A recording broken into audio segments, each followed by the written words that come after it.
Natalia Filipovna had little reason not to be content with her life. She earned the average wage in Estonia, sometimes a shade more.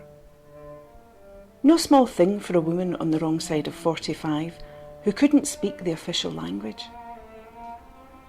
Actually, that wasn't entirely true. She could understand it, and even say a few simple things. It was just that she couldn't shake off her thick accent, and the writing was so foreign-looking.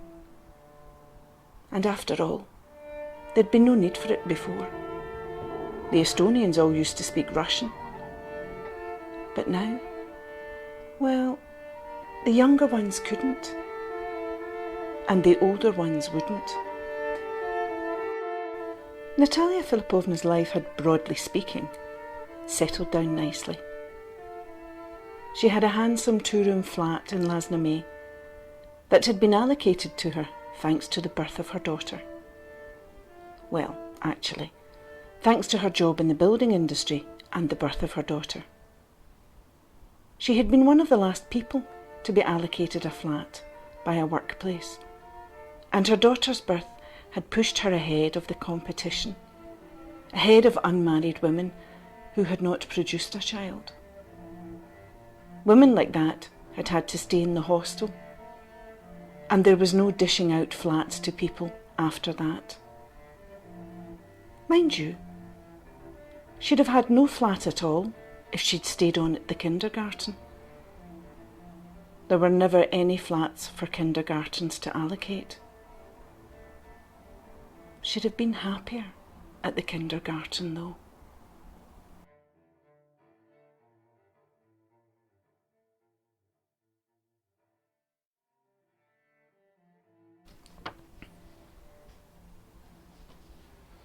That was all to the good to Natalia Filipovna's way of thinking.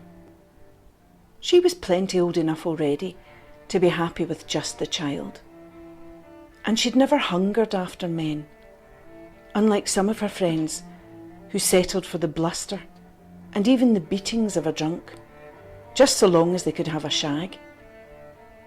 She'd been through all that, from shagging to beatings, when as a young woman she was married to Corporal Grisha, and as a result moved thousands of kilometres away from home to find herself here on the shores of the grey sea in the wet land of the Estonians. Actually, they'd been through several places before they'd ended up here. But it was here that she'd thought for the first time that it wasn't right. It was that time, when she was lying in hospital, that she'd thought it wasn't right for her husband to beat her. Never mind whether he was drunk or in a bad mood, and cause a miscarriage. She shouldn't settle for it. Perhaps she started to think that way because of the climate here, or the people. The fact that the people here were so correct, and the women were always discussing what was right and what was wrong. Not, he loves me not, or lucky and unlucky, but simply right and wrong, or who has the right?